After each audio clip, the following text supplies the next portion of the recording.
It's on here now. The goalkeeper's beaten, and South Africa have done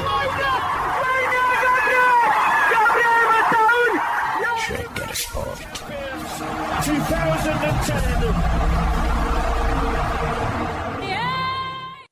ሰላም ጤና ይስጥልን እንደምናላችሁ የተከበራችሁና የተወደዳችሁ የሸገር ስፖርት ዊዝ አበበ ግደይ የዩቲዩብ ቻናል ቤተሰቦቻችን በያላችሁበት እጅግ አስደሳች ጊዜን እያሳለፋችሁ እንደሆነ ተስፋ እናደርጋለን። መልካሙን ሁሉም ለናንተ እንመኛለን። ታዲያ ይህንን ሸገር ስፖርት ዊዝ አበበ ግደይ የሚለውን የዩቲዩብ ቻናላችንን ሰብስክራይብ አድርጉት፣ የደውል ምልክቱን ተጫኑትና አዳዲስ ፕሮግራሞችን ስንለቅ መልእክት ይድረሳችሁ። ላይክ በማድረግ እንዲሁም ደግሞ ሊንኩን ለሌሎች በማጋራት በተከታዮች ቁጥር እንድንበዛ የምንሰራቸው ፕሮግራሞችም ብዙ ሰዎች ጋር እንዲደርስ የምታደርጉትን ጥረት አጠናክራችሁ ቀጥሉ እንላለን። እስካሁን ላደረጋችሁልን ድጋፍ፣ እገዛ እና እኛን ለማንቃት ለሄዳችሁት ርቀት በሙሉ ምስጋናችን ትልቅ ነው። በጣም እጅግ በጣም አድርገን እናመሰግናለን። ወደ ቀጣዩ ጉዳይ ስንሄድ የእውነት ለመናገር ቆጭቶናል፣ ቅር ብሎናል፣ መሆን የለበትም ብለንም ደግሞ እናምናለን። አሜሪካ ከሌሎች ፈላጊ ሀገራት ጋር ተወዳድራ የአገር አቋራጭ ውድድርን ላዘጋጅ አለች። ይህንን ጥያቄዋን ወርልድ አትሌቲክስ ተቀበለ። በሌላ አነጋገር ፈቀደ። አዘጋጂ፣ ደጋሽ ነሽ፣ እንግዶች አሉብሽ አለና ሰጠ ውድድሩን። ከእንግዶቿ መካከል አንዷ ኢትዮጵያ ናት። ኢትዮጵያ ደግሞ ዝም ብሎ እንግዳ አይደለችም። ሩጫ ነው ጉዳዩ። ሩጫ ሲሆን ጉዳዩ የኢትዮጵያ እንግዳነት ከፍ ይላል። እንዳይቀሩብኝ እያልሽ አሳስበሽ የምትነግራቸው ሰዎች አሉ አይደል?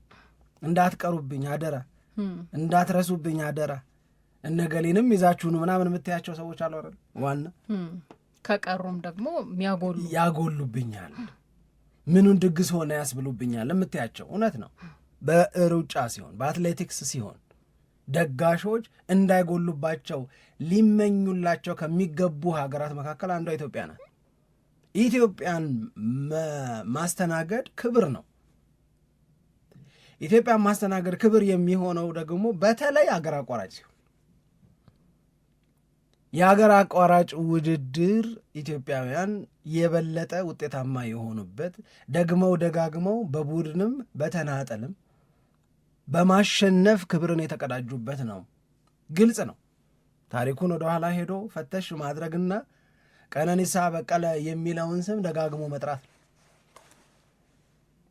በአገር አቋራጭ ውድድር በታዳጊዎች በአገር አቋራጭ ውድድር በአዋቂዎች ኢትዮጵያ በቡድንም በግልም በጣም ተደጋጋሚ ድሎችን ያመጣች ሀገር ናት።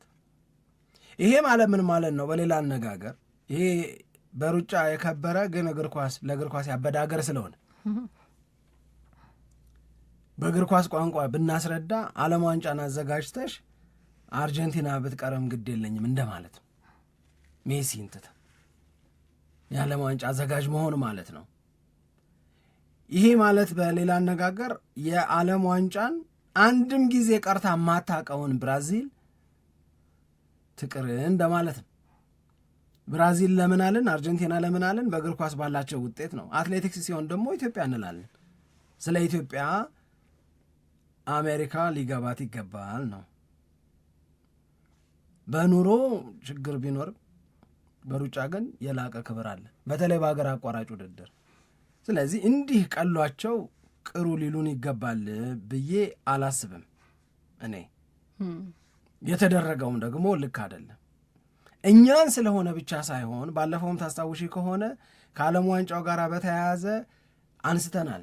የኢራንን ሰዎች እንደዚህ ሊያደርጉ አይገባም ስንል ነበረ። የኢራን ሰዎች በሀገራቸው በወታደራዊ ግዴታ ውስጥ ማለፍ ቢኖርባቸውም እንደ ሀገራቸው ስለሚኖሩ ሀገራቸውን ስለሚወዱ ለሀገር ያንን ማድረግ ልክ ነው ብለው ስለሚያምኑ ነው። ኢራናውያን የሚኖሩት ለኢራን ነው፣ አሜሪካ ደስ እንዲላት አይደል።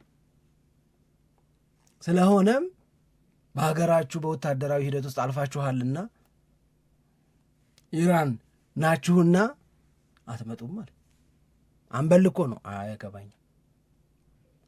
አሰልጣኝ እኮ ነው፣ ምክትል አሰልጣኝ ሶዋት ማለት። እንደዚህ ተሆኖ ትልልቅ ውድድሮችን ማዘጋጀት ይቻላል ወይ ነው። በሌላ በኩል ለእኔ የምር በጣም የምር ማዝነው አሁን ስለሺ ስህን የኢትዮጵያ አትሌቲክስ ፌዴሬሽን ፕሬዚዳንት፣ ከስለሺ በፊት ደራርቱ ነበረች፣ ከደራርቱ በፊት እነ ኃይሌ ነበሩ፣ እነ ገብረ እግዚአብሔር ነበሩ። በእነዚህ ሂደቶች መሲ አለች፣ ጥሩነሽ አለች፣ አልማዝ አያና አለች፣ ትዕግስት አሰፋ እያልሽ፣ ታምራት ቶላ እያልሽ፣ ገዛኸኝ አበራ እያልሽ ወደኋላ ማዕት አትሌቶችን ትጠራለሽ፣ ቀነኒሳ በቀለ እያልሽ እነዚህን ሁሉ በፈለግሽው መንገድ እወራረዳለሁ ጠይቂያቸው። ለመጀመሪያ ጊዜ ኢትዮጵያ ወክለው ከአገር ሊሸኙ ሲሉ የነበራቸው ስሜት ምንድን ነው? ጉጉታቸው ምንድን ነው የሚመስለው? ኃይሌን ጠይቅ። ዋወዘ ፊለኝ ከእኔ በፊት ኢትዮጵያን እንዳስጠሩ ትልልቅ አትሌቶች እኔም ኢትዮጵያን ልወክል በርትቼም ደግሞ የኢትዮጵያን ክብር ከፍ ላደርግ የሚችልበት እድል መጥቷል። እንትን ልሄድ ነው ብለሽ ስትዘጋጅ ቆይተሽ አንቺ ባላጎደልሽው ነገር መመዘኛው ልክ ስላልሆነ ነገሩ የታየበት ነገሩ የተስተናገደበት መንገድ ልክ ስላልሆነ አትሄጂ መባል እንደ ስፖርተኛ ምን ሊሰማቸው እንደሚችል አንዳንዶቹ ሄደው የሚያውቁ ናቸው፣ አንዳንዶቹ ለመጀመሪያ ጊዜ የሚሄዱ ናቸው፣ ልጆች ናቸው። ይሄ የሚፈጥረው ስሜት ነው ያሳዝነኛል። የእውነት ለመናገር ጉጉቱ ቀላል አይደለም። ጉጉቱ አሜሪካ ለመሄድ አይደለም። ይሄዳሉ፣ ሱነር ኦር ሌተር ይሄዳሉ። ምንም እኮ ጥርጥር የለውም። ሰክሰስፉል እስከሆኑ ድረስ ይሄዳሉ። ለዛ ነው አሜሪካ ልዩ ችሎታ ላላቸው ብላ በየጊዜው ሳይሄዱ እዛ ምናምን ሳይሉ ግሪን ካርድ የምትልከው ለዛ ነው። ማአት ሰው ይህንን እድል ይጠቀማል። ማአት አትሌት ነው የምነግርሽ፣ ስፔሻል ታለንት በሚል ማለት ነው። ይህንን ሁላችንም እናውቃለን።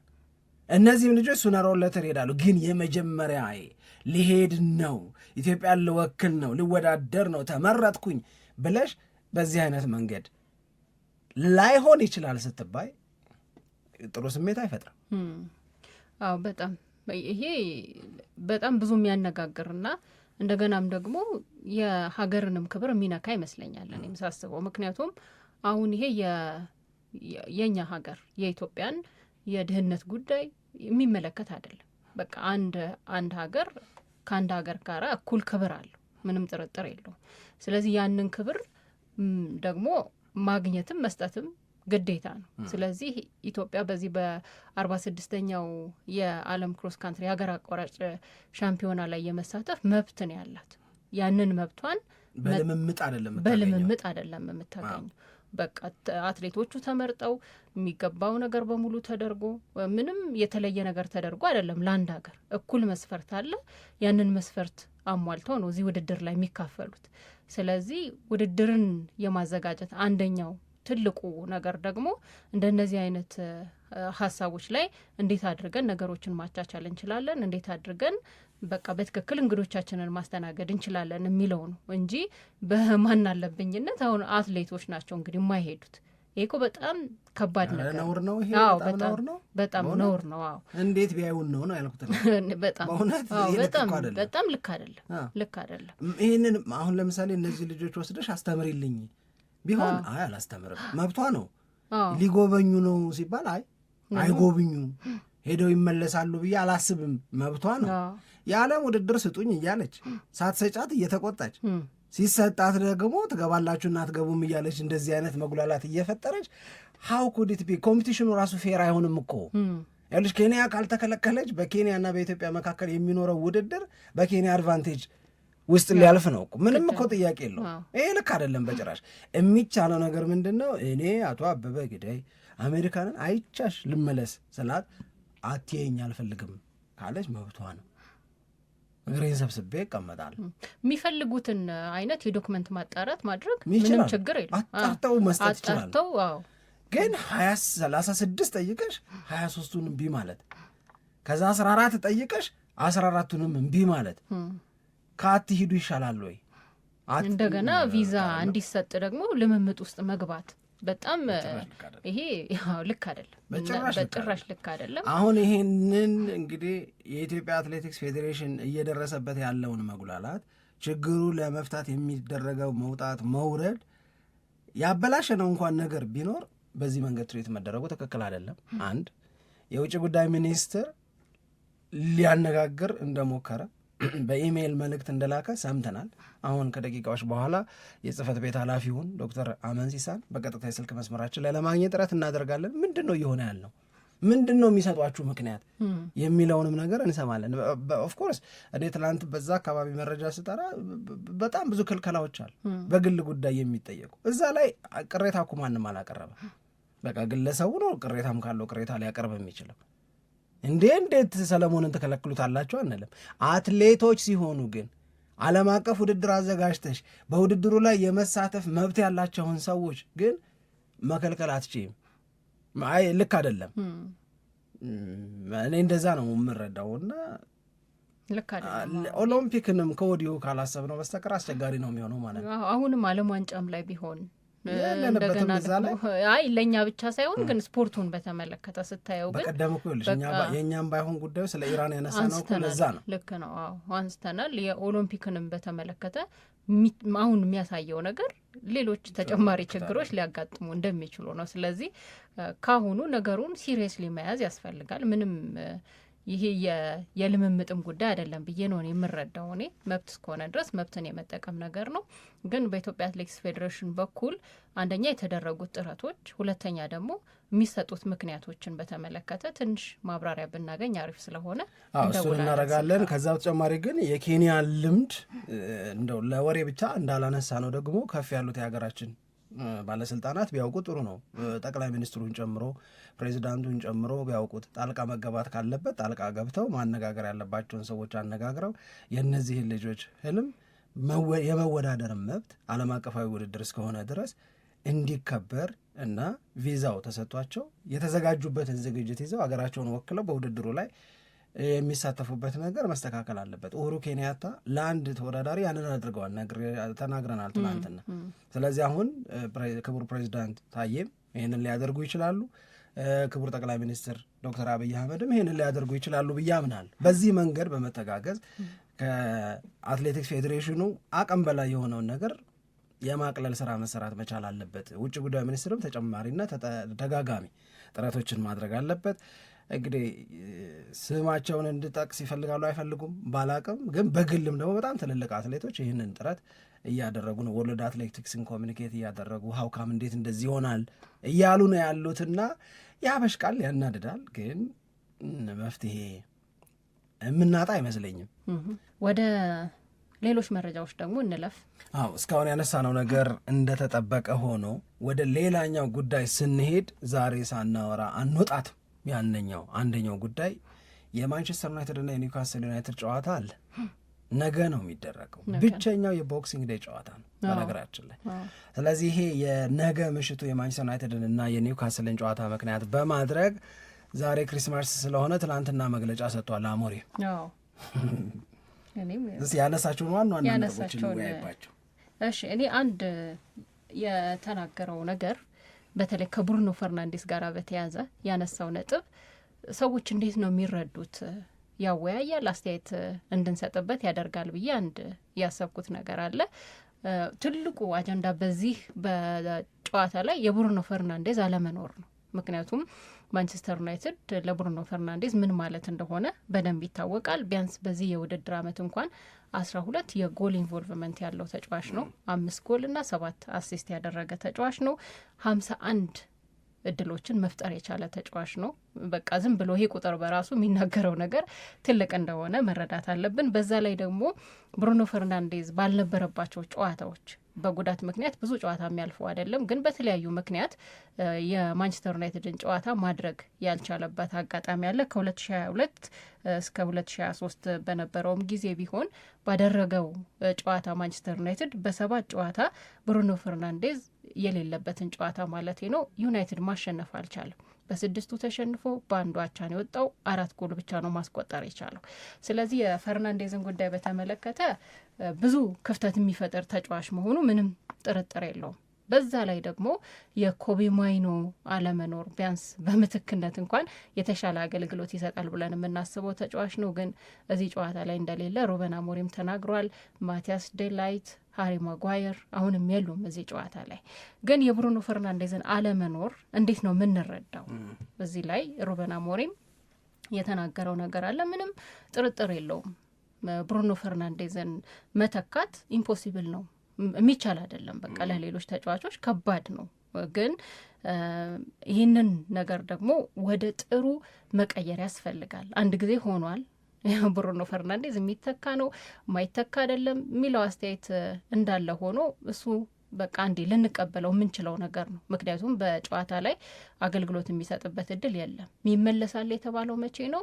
ከማንቸስተር ሲቲ ጨዋታ በኋላ ዩናይትድ እና አርሰናል ለሚያደርጉት ጨዋታ ነው ብሩኖ ፈርናንዴዝ ይደርሳል ተብሎ እየተጠበቀ የሚገኘው። ስለዚህ ይህንን እውነት መቀበል ያስፈልጋል፣ አሁን ግዴታም ነው ደግሞ እና ይህንን በተመለከተ ብሩኖ ፈርናንዴዝ ማለት ለማንቸስተር ዩናይትድ ምን ማለት እንደሆነ ተናግሯል ሩበን አሞሪም። እድል መፍጠርን ብቻ ጨዋታ ላይ አይደለም ማየት ያለባቸው በብሩኖ ፈርናንዴዝ አገልግሎት ማየት ያለብን አጠቃላይ ቲሙን ኦርጋናይዝ የሚያደርግ ተጫዋች ነው። በቃ ማንቸስተር ዩናይትድ የሚጫወተውን ጨዋታ በሙሉ ኦርጋናይዝ የሚያደርግ የሚያቀናጅ አይነት ተጫዋች ነው። ግን ይህንን አሁን ሜዳ ላይ ያሉ ተጫዋቾች እንደ መልካም ነገር ሊቆጥሩት ይገባል። ስለሆነ አንዴ እንደ መልካም ነገር መቁጠር ያስፈልጋል። በብሩኖ ፈርናንዴዝ አለመኖር ምክንያት የተፈጠረውን ክፍተት አንድ ደፍኖ ለማሳየትና ሁለተኛ ደግሞ በአንድ ተጫዋች ላይ ጥገኞች አይደለንም የሚለውን ነገር ለማሳየት ይህንን እድል መጠቀም አለባቸው ብሏል። እና ይሄ ምንድነው የሚፈጥረው ስሜት የሚል አንድ ጥያቄ አለኝ እኔ። አሁን ለብሩኖ ፈርናንዴዝ በተለይ ለሌሎቹ ተጫዋቾች ልክ ነው አንድ ተጫዋች ላይ ጥገኞች አለመሆናችንን ማሳየት አለብን የሚል ሀሳብ እንዲይዙ ለጨዋታው የበለጠ እንዲበረቱ ሊያደርግ ይችላል። ለብሩኖ ፈርናንዴዝስ የተለየ ስሜት ይፈጥራሉ የሚል አንዳንድ ጥያቄዎች እየተነሱ እየተመለከትኩ ነበር። ለማንኛውም በአንድ ተጫዋች ላይ የተንጠለጠልን አለመሆናችንን ማሳየት አለብን ወደሚል ጥሩ ተነሳሽነት መቀየር አለባቸው የሚል አስተያየት እየሰጡ ነው። በነገራችን ላይ እዚሁ ላይ ማከል ከተቻለ በአፍሪካ ዋንጫ ላይ እየተካፈሉ የሚገኙት የዩናይትድ ተጫዋቾች አማድም እንደዚሁም ደግሞ ኤምቤሞም ባደረጓቸው ጨዋታዎች ማን ኦፍ ዘ ማች ተብለው ተመርጠዋል። አማድም ጎል አስቆጥሯል። ለማንኛውም የብሩኖ ፈርናንዴዝን ጉዳይ በተመለከተ አሁን ባለው ማንቸስተር ዩናይትድ ቤት ውስጥ እሱን መተካት ከባድ ነው። ምንም ጥያቄ የለውም። አይደለም በማንቸስተር ዩናይትድ ሌሎች ተጫዋቾች ደረጃ ይቅርና በእንግሊዝ ፕሪሚየር ሊግ ላይ አሁን የተጫወቱ ባሉ ተጫዋቾችም ጋር ሲነጻጽር የግብ ዕድል በመፍጠር ረገድ እኮ ብሩኖ ፈርናንዴዝ ቁጥሩ በጣም የተለየ ነው። ይህንንም ከግምት ውስጥ ማስገባት አለብን፣ ምን ያህል ከባድ ሊሆን እንደሚችል እሱን መተካት። ስለዚህ አሞሪም ያንን የተናገረው ሙሉ በሙሉ የምንቀበለው ነው የሚመስለኝ፣ ትክክልም ነው። ብሩኖ ፈርናንዴዝ ማንቸስተር ዩናይትድ ቤት በጣም በጣም በጣም አንደኛ በአቬላቢሊቲ ከዚህ በፊት ስንናገር እንደነበረው ሂ ኢዝ ኦልሞስት አቬላብል በሙሉ ማንቸስተር ዩናይትድ ቤት በነበረባቸው ቆይታዎች። ከዛ በተጨማሪ ግን ሰርቪስ ዋይዝ ፍላጎት ምናምን ላይ ጥረት ላይ ማንቸስተር ዩናይትድ ቤት ውስጥ ተስፋ ሊያስቆርጡ የሚችሉ ነገሮች እንኳን ብዙም ተስፋ ሳያስቆርጡት በጣም ስኬታማ ሆኖ የቆየ ተጫዋች መሆኑንም አብሮ ማንሳት የሚገባ እና ያንንም የሚያሳይ ይመስለኛል። ብሩኖ ፈርናንዴዝን በተመለከተ የተባለው ነገር ትክክል ነው። አማድ ዲያሎም ያው አማድ ዲያሎ አልኩኝ፣ ማን ነው በሱ ቦታ ላይ ይገባል ተብሎ የሚጠበቀው ኮቢ ማይኖ በተመሳሳይ በዛ በነገው ጨዋታ ላይ አይኖርም። ስለዚህ ማንቸስተር ዩናይትድ ባሉ ተጫዋቾች አሁን ስለነ ዳረን ፍሌቸር፣ ጃክ ፍሌቸር የሚናገረው ነገር ደስ ይላል። እውነት እነዚህ ተጫዋቾች ኢምፕረስ ማድረግ ከቻሉ አሁን እንግዲህ ትንሽ ከባድ የሚሆነው ኒውካስል በጣም አግሬሲቭ ነው፣ ኒውካስል ኢነርጄቲክ ነው። እነዚህ ይሄ ከኒውካስል ጋር አርሰናል ያደረገውን ጨዋታ፣ ሊቨርፑል፣ ሲቲ ያደረጉትን ጨዋታ ሄደሽ ስትመለከሽ ቢግ ጌሞች ሲሆኑ ኒውካስል ዩናይትድ በጣም የተለየ ነገር ይዞ ነው የሚመጣው። ስለዚህ ከዩናይትድ ጋር የሚደረገውንም ጨዋታ በተመሳሳይ ሜንታሊቲ አፕሮች ሊያደርገው እንደሚችል መገመት የሚያቅት አይመስለኝም። ከባድ ነው ግን ሊሳንድሮ ማርቲኔዝ በጣም ፕሮሚሲንግ ነገር ነው ያደረገው። የዳረን ፍሌቸር ልጅ ያደረገው ነገር በጣም ፕሮሚሲንግ ነገር ነው። በማጥቃቱ በኩል እነ ማቲያስ ኩኛ ብዙ ሰዎቻችን የግንባር ኳስ ስለሳተ በቀደም እንትን ያሉም እንኳን ቢሆን ግን ጥሩ ነገሮች አሉ። ማንቸስተር ዩናይትድ በአስቶን ቪላ 2-1 በተሸነፈበት ጨዋታ ላይ አድናቆት ያገኘለትን ነገር በእንቅስቃሴ ብቻ ሳይሆን በውጤት ለማጀብ ኦልትራፎርድ ላይ ከፍተኛ ጥረት ማድረግ ይጠበቅበታል ነው። ልጆቹ ቶሎ የሚመለሱ አይመስለኝም።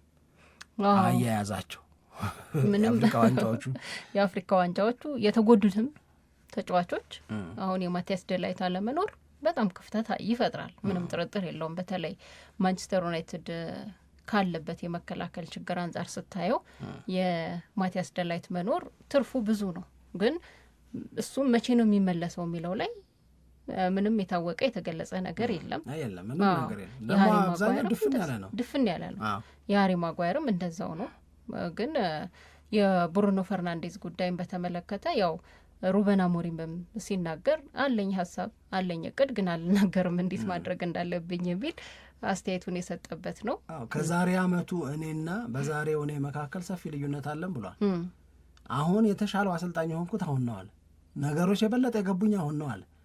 የዛሬ አመት ማንቸስተር ዩናይትድን ስረከብ ከሆንኩት በላይ አሁን የተለየው ነኝ፣ ጎብዣለሁ አለ።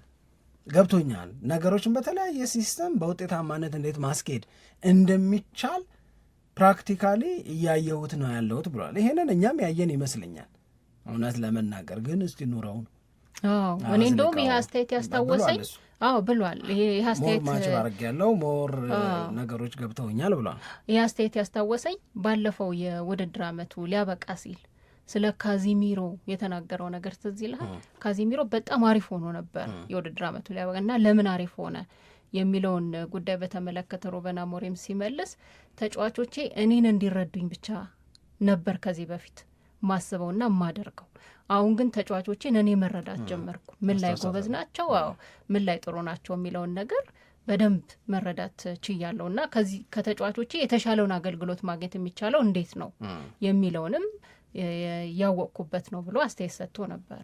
እና በዚያውን በሚለው በጣም ከተለወጠ ለዩናይትድ አሪፍ ነው፣ በጣም አሪፍ ነው። ግን አስተያየቶቹ ብዙ ጊዜ የሚያነጋግሩ ናቸው። አሁን ስለ ፍሌክሲቢሊቲም ነው እዛ ውስጥ የተናገረው ነገር። በቃ ጌሙን የግዴታ በአንድ አይነት መንገድ መጨረስ አስፈላጊ ላይሆን ይችላል። የሆኑ የተለያዩ ነገሮችን እዛው ዊዘነገምም መሞከር ይቻላል። ሞር ማቹር አድርግ ያለው ነው ብቻ። ይሄ ማቹሪቲ ሜዳ ላይ ተገልጦ ብናየው እኔ አሁን ከአስቶን ቪላ ጋር ያንን ያየነው ነው የሚመስለኝ። ግን ሲደጋገም ነው ደግሞ ሙሉ ምስክርነት መስጠት የሚቻለው፣ በደንብ ሲደጋገም ማለት ነው። ለሱ ትንሽ ትዕግስት ማድረግ ይፈልጋል።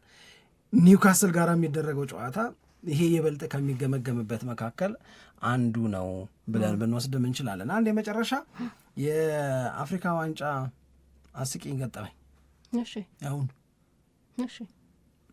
ጨዋታ ነበረ እኮ አለ እንጂ ጨዋታ እየተደረገ ነው። በዚህ በዲአርሲ እና በቤኒን መካከል የተደረገው ጨዋታ ላይ የሆነውን ነገር ሰምተሻል? የዲሞክራቲክ ሪፐብሊክ ኮንጎ ተጫዋች ቻንሴል ምንቤማ የሚባል ሰው ፔናልቲ ኤሪያ ውስጥ ኳስ በእጁ ነካ። ቤኒኖች ሪጎሬ ጠየቁ። ሬፍ ብለው ሬፈሪውን ዳኛ እንደማለት ዳኛ አሉ፣ ኳስ በእጁ ነካ አሉ። ዳኛው ወደ ቫር አይተሻል ደስነ ወደ ቫር ላጥ እያሉ ሄዱና ደርበሉ ተባለ። በቫር ሊታይ ነው። ኳስ በእጁ ነክቷል ወይ? ኳስ በእጁ ሲነካ የቤኒንን ጥቅም አሳጥቷል ወይ? ሪጎሪ ያሰጣሉ አያሰጥም ወይ ነው። ቢያዩ የለም አይሰራም፣ ዝም ብለህ ሂድ ተባሉ። አይሰራም። ይሄን ነገር ሰምተሻል?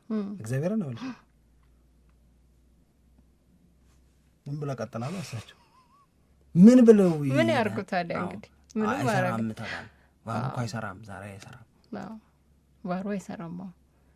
በጣም የሚያስገርም ነገር ያበሽቃልም ግን ደግሞ ያስገርማልም። ብዙ ታሪኮች አሉት የአፍሪካ ዋንጫ የዘንድሮ ላይ እንኳን ወደፊት በፕሮግራማችን ላይ እናነሳለን። ስለ ተጫዋቾች የሚነገሩ አስገራሚ ነገሮች አሉ። ከአጠቃላይ ከዝግጅቱ ጋር በተያያዘም የሚነሱ ብዙ ሀሳቦች ስላሉ በፕሮግራማችን ላይ እያነሳን እንቀጥላለን። የዛሬ ዝግጅታችንን እዚህ ላይ እናበቃለን። አንድ የበናሽ ግን ዳኛውን ምንድን ነው ሚያት እሺ ምንድን ነው የሚያዩት? ሳብሪው እዚህ ጋር እሺ ይኸውልሽ ዳኛው መጥተዋል። እጃቸውን አጣምረው ቆመዋል። ስክሪኑ ላይ ቫር ይላል እኮ ቫር ብቻ ነው የሚለው፣ ምንም የሚመጣ ምስል የለም፣ ምንም የለም። ቫር ግን ተጽፋለች ስክሪኑ ላይ ስቲል ፒክቸር ነገር ነው እኮ በቃ የቆመ ነው። ከዛ ምንም ማድረግ ስላልተቻለ ተመለሱና በቃ ምንም ላደርግ አልችልም ብለው ሪጎሬ የሚያሰጣ አየው ብለዋል። ፔናልቲ ያለ መስጠታቸው ጥሩ ነው። በእውነት ግን በጣም ያሳዝናል። ኢካን ሀፕን ግን አፍሪካ ላይ ሲሆን ባይሆን ደስ ይለኝ ነበረ። እሺ እናመሰግናለን አድማጮቻችን፣ በጣም ጥሩ ጊዜ ነበር አብረን ያሳለፍ ነው። አብራችሁን ሆናችሁ ዝግጅታችንን እየተከታተላችሁ አስተያየት ስለሰጣችሁን ከልብ እናመሰግናለን። ኢትዮጵያ ለዘላለም ትኖር።